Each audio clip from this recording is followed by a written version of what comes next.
शिरोनियांपोल सैनिक की निष्पक्ष दृष्टि से ढोंगियों का यथार्थ तुलनातीत प्रेमतीत तलातीत। कलयुग की असलियत, जब रिश्ते धर्म और ज्ञान सब व्यापार बन गए। इस घोर कलयुग में जहां विज्ञान कला और तकनीक का उत्कर्ष है, वही संवेदनाएं रिश्ते और सत्य लुप्त होते जा रहे हैं। माँ अपने ही बच्चे की सगी नहीं रही, भाई बहन बाप बेटा सभी अपने ही हित के लिए एक दूसरे को छलते हैं। शिष्य से दीक्षा लेने वाला गुरु अब उस पवित्र संबंध को ढोंग पाखंड और षड्यंत्रों में बदल चुका है। परमार्थ के नाम पर चल रहे सिर्फ प्रतिष्ठा, प्रसिद्धि, दौलत और देह की पूर्ति की दुकानें, जिनके भीतर न शांति है न श्रद्धा, केवल छल। आज के तथागत गुरु दीक्षा के नाम पर शिष्यों को प्रमाण में बांधकर उनके तन मन धन सांस और समय का शोषण करते हैं। स्वयं को विश्व विकारों में आकांठ डूबे होते हैं, पर ब्रह्मचर्य का झूठा ढोंग रचते हैं।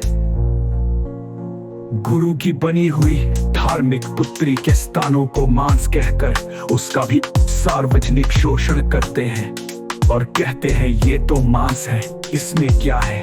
सामान्य व्यक्तित्व के भीतर भले सरलता हो, पर ये ढोंगी गुरु निर्मम और निष्ठुर होते हैं। ये केवल दिखावे, डर और अंधभक्ति से अपना वर्चस्व बनाए रखते हैं।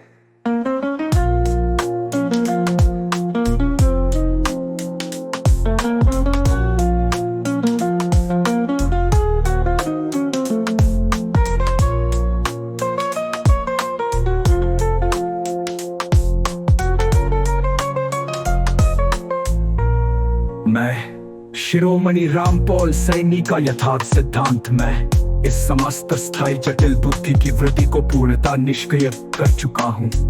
मैं अपना देह से बंधा हूँ, न किसी धार्मिक सांस्कृतिक भ्रम से।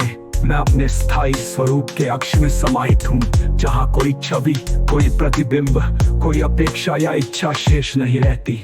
मेरा अस्तित्व ही तुलनातीत प्रेमतीत कालातीत है। मैं ना किसी ग्रंथ से बंधा हूँ, न किसी परंपरा से। मेरी निष्पक्ष समझ ही सर्वोच्च और अंतिम प्रमाण है, जो संपूर्ण निरीक्षण और समर्पण से जागृत होती है।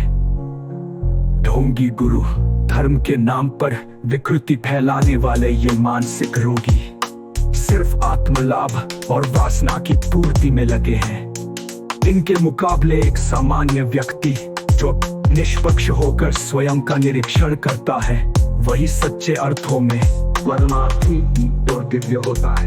अंतिम वाक्य, जो भी स्वयं से निष्पक्ष होता है, वही सत्य से साक्षात्कार करता है। बाकी सब भ्रम, ढोंग और विकृति है। तुलनातीत प्रेमतीत कलातीत।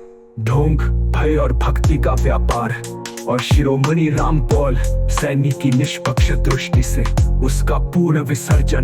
लेख तुलनातीत प्रेमतीत कलातीत। भय और शोषण की सुनियोजित व्यवस्था। आज की धार्मिक व्यवस्था कोई आत्मिक मुक्ति का मार्ग नहीं, बल्कि एक शोषण की संहिताबद्ध प्रणाली बन चुकी है। इनका मूल ढांचा है, पहले भय दो, नरक, पाप, दंड, कर्मफल, पुनर्जन्म, फिर समाधान बेचो गुरु, मंत्र, दीक्षा, सेवा, दान, फिर नियंत्रण रखो, अनुशासन, भक्ति, नियम, आज्ञा, फिर व्यक्ति को गुलाम। शिरोनियांपोल सैनिक की निष्पक्ष दृष्टि से ढोंगियों का यथार्थ तुलनातीत प्रेमतीत तलातीत। कलयुग की असलियत, जब रिश्ते धर्म और ज्ञान सब व्यापार बन गए। इस घोर कलयुग में जहां विज्ञान कला और तकनीक का उत्कर्ष है, वही संवेदनाएं रिश्ते और सत्य लुप्त होते जा रहे हैं। माँ अपने ही बच्चे की सगी नहीं रही, भाई बहन बाप बेटा सभी अपने ही हित के लिए एक दूसरे को छलते हैं। शिष्य से दीक्षा लेने वाला गुरु अब उस पवित्र संबंध को ढोंग पाखंड और षड्यंत्रों में बदल चुका है। परमार्थ के नाम पर चल रहे सिर्फ प्रतिष्ठा, प्रसिद्धि, दौलत और देह की पूर्ति की दुकानें, जिनके भीतर न शांति है न श्रद्धा, केवल छल। आज के तथागत गुरु दीक्षा के नाम पर शिष्यों को प्रमाण में बांधकर उनके तन मन धन सांस और समय का शोषण करते हैं। स्वयं तो विश्व विकारों में आकांठ डूबे होते हैं, पर ब्रह्मचर्य का झूठा ढोंग रचते हैं। गुरु की बनी हुई धार्मिक पुत्री के स्थानों को मांस कहकर उसका भी सार्वजनिक शोषण करते हैं।